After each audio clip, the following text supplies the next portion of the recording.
Okay, let's move on to the Storm. 37 defeating the Sharks 10.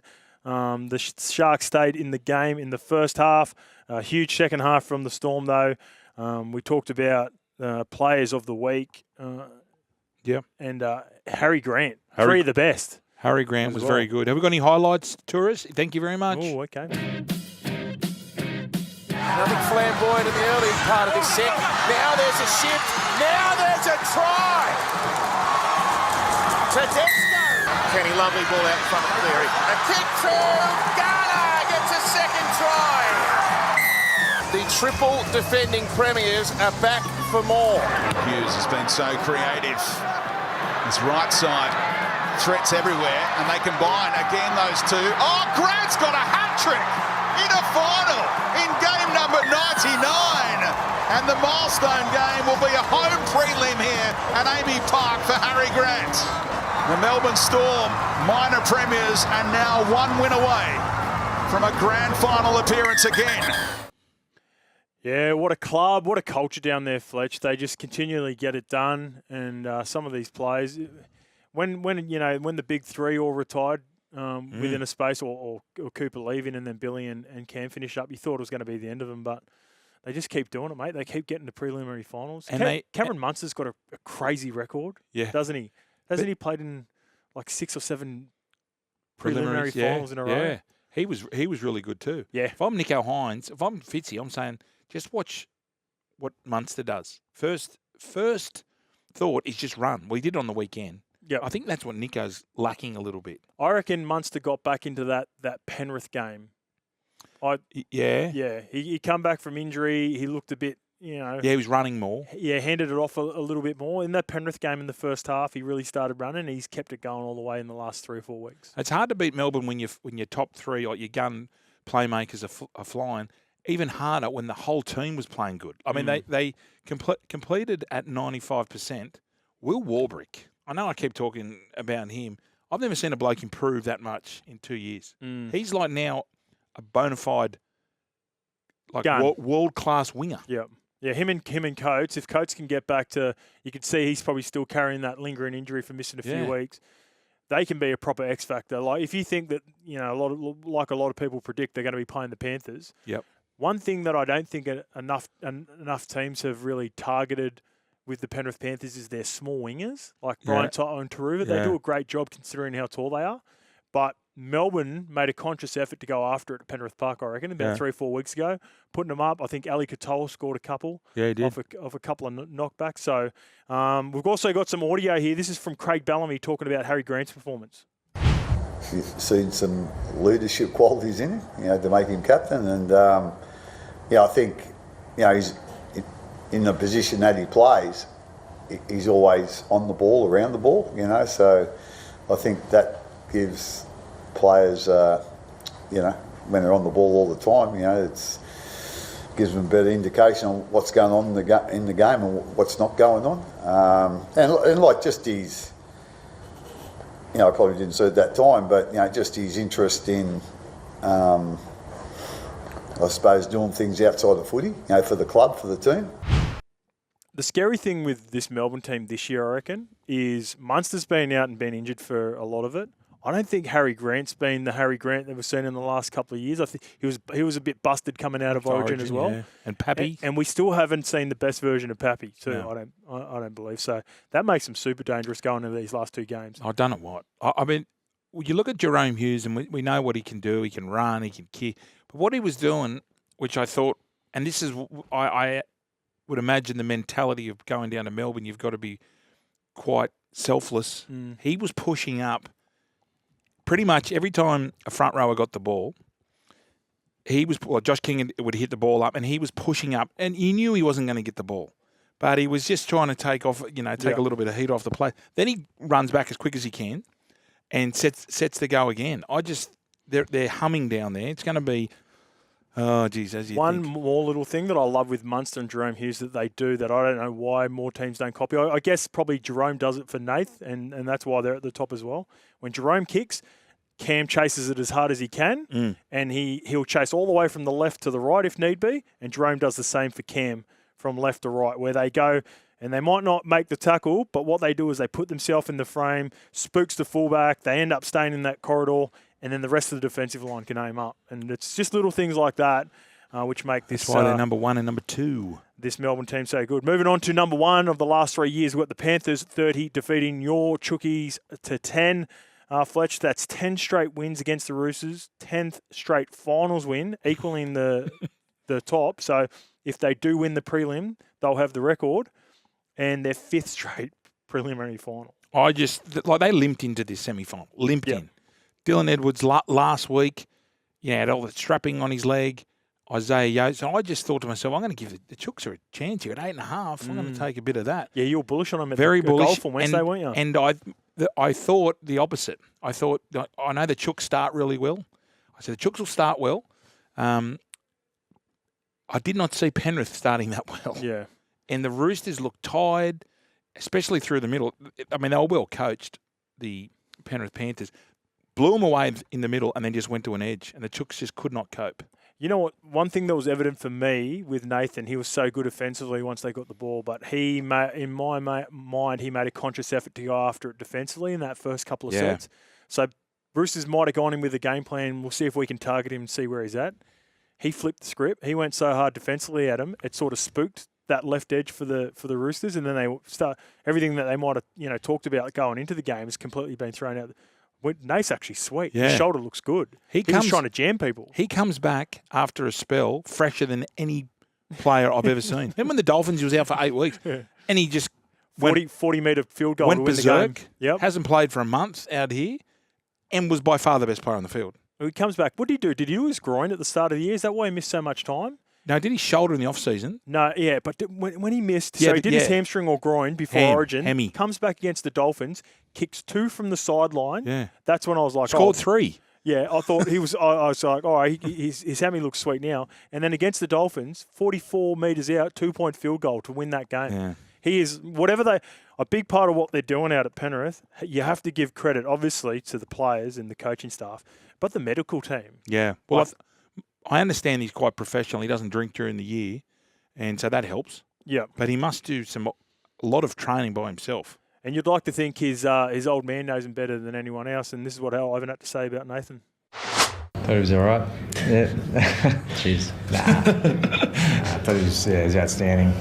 Makes a big difference to our team just through not just the way he plays, but gives everyone confidence. And yeah, he's just got this knack of being able to be out for a while and be able to come back and just click straight into gear. And probably at training, actually, I thought this week, like some of the defence that he did was probably more than we wanted him to do, but we just wanted him to get that confidence. And up against Angus tonight, who's like arguably the best back row in the comp at the moment, like, yeah, it was a fair task. And just thought he went about his business really well, did exactly what we needed to, kicking, even ran the ball a few times. So they had a great game.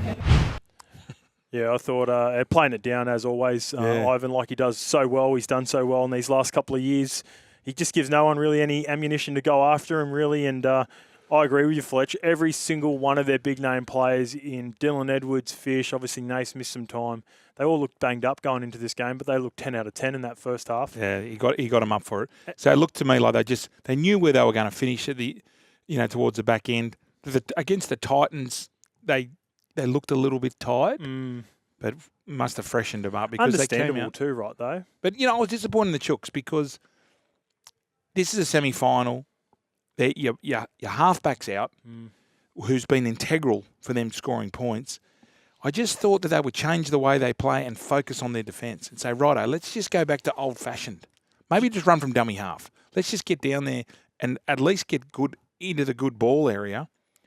But they just, for whatever reason, their defence has been diabolical the last month. Do you reckon they would, obviously it was an awful game for them because they lose Sam Walker and Brendan Smith, but the inability to go on and beat the Canberra Raiders after the Canberra Raiders had beaten Penrith the week before at Allianz, that would have gave them a lot better shot playing that game at Allianz rather than Penrith Park as well. Yeah. I was more disappointed in the Souths game. Yeah. When they let in 30 points against the Bunnies. Yeah, they weren't great signs, were they? The Roosters did win the second half. 2 quick tries to Suaalii and Tedesco. Probably should have had one more Suaalii with a dubious forward pass call from Ashley Klein. It was clearly backwards. I said on flat. at worst.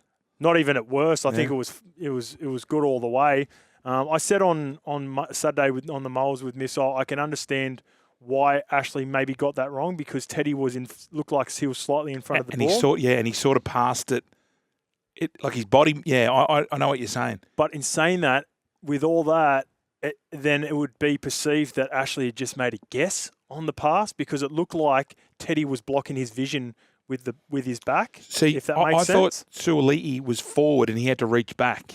Like he was sort of overrunning the pass, but he had to reach back. Oh, no, I'm talking about the Tupou to Tedesco pass. Is that what they called forward, was it? The Tedesco to Suoliti? Yeah. Oh, did they? Yeah, that was that one. It was Teddy's pass. I didn't think either of them were No. forward. Yeah. Here's what Trent Robinson had to say about the forward pass, though. No, I didn't think it was forward. I don't think anybody thought it was forward except for the ref. You know, even looking at the replays and the angle of the pass, you know, that's a big call in that moment, and you can't get that wrong. Oh, well, agreed. I didn't think it was even... I thought he'd pulled up the Tupou to Tedesco pass before that because I didn't think the Tedesco pass had no dramas as well. I don't think it... I mean, would have the Chooks won if they score? I don't think so. No, but you just want the right calls, don't you? Yeah. Like, you know, whether they go on and win the game, you still just want the right decision to be made and then let the teams come up with the result rather than... I tell you, that play by area. Nathan Cleary when he put that grubber in and Garner scored, how they went bang at Tedesco twice. He was at marker, and it looked like they were going to have a double decoy when he put the little grubber in for Alamotti and Garner. And Garner got there first. What a great play! Like it was obviously planned. Yeah, they try to. I find that they try to trap fullbacks so much because a lot of the defending teams try to cheat now and put the fullback in the line. They've done it for years. If they try their best to get the fullback involved as much as they can, and Penrith do it better than anyone. But when they set up that shape all the time and they drop it underneath and they're trying to get away from the A and B defender, but then drop back in where that. We used to call it a soft day. I don't know what you called it, Fletch. We used to call it just give the ball to Freddie. That's what it was called. But did you see Alamotti? And they only had Taruva outside him, and the Roosters were still marking up, thinking it was going to go out the back to Jerome Luai. Like, when you got Alamotti there, why wouldn't you just all jam in? Yeah. Anyway.